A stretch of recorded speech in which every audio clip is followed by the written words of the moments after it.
Hello everyone, সবাই কেমন আছো? বলেছিলাম না আমার বাবার বাড়িতে লক্ষ্মী পূজা খুব ধুমধামভাবে হয়, তো সেই নিয়ে চলে এসেছি তোমাদের সাথে শেয়ার করতে। এটা হচ্ছে প্রথম দিনে আমার বরের সাথে ঠাকুর দেখতে গিয়েছিলাম। এই লক্ষ্মী ঠাকুরের প্যান্ডেলটা করেছে মায়াপুরের মন্দিরটা, দৃশ্যটা তুলে ধরেছে আর কি। প্রথম দিনে এই লক্ষ্মী মাকে দেখতে এসেছিলাম। আমাদের গ্রামের এই একটা হাইস্ট একটা বড় ঠাকুর, মানে এটা লক্ষ্মী দুর্গার মতন সাইজ, অনেক বড় করে, মানে অনেক বড়, অনেকটাই বড়। মানে তোমার সামনে থেকে দেখলে বলবে লক্ষ্মী মা আবার এত বড় হয় নাকি, দুর্গা ঠাকুরের মতন দেখতে। আর এইদিকে প্যান্ডেলগুলো কত সুন্দরভাবে ডেকোরেশন করেছে। মানে আমরা এই অপেক্ষায় থাকি, আমরা দুর্গা পুজোয় অপেক্ষায় থাকি না, আমরা অপেক্ষায় থাকি লক্ষ্মী পূজার। তারপরের দিনে চলে এসেছি আমার বাবার সাথে, মায়ের সাথে, মাসিরা এসেছিল, আমার বর ছিল না, বাড়ি চলে গিয়েছিল।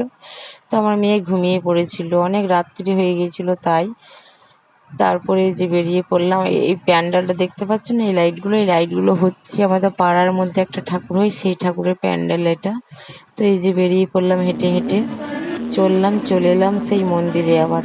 তো ডান্স প্রোগ্রাম অনেক কিছুই ব্যবস্থা থাকে, এখানে ডান্স হচ্ছে।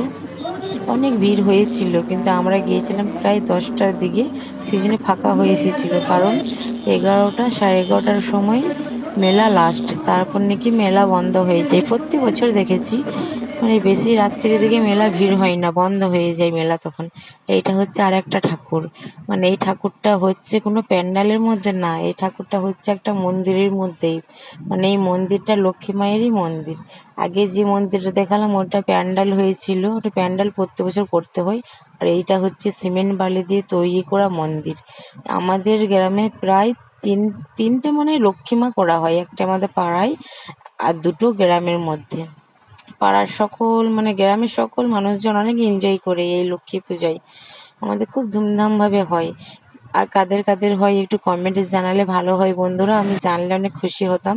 তারপর বাড়ি যাওয়ার পালা, সবাই মিলে মা, মাসিরা, বাবা, মেসো সবাই মিলে বসে পড়লাম এগরোল খেতে। এইদিকে আমার মেয়ে ঘুমিয়ে গেছে। তো ওকে বাই বন্ধুরা। তো আমার ভিডিও কেমন লাগলো অবশ্যই কমেন্টস করে জানাবে, আর একটা করে সাবস্ক্রাইব করে দিও।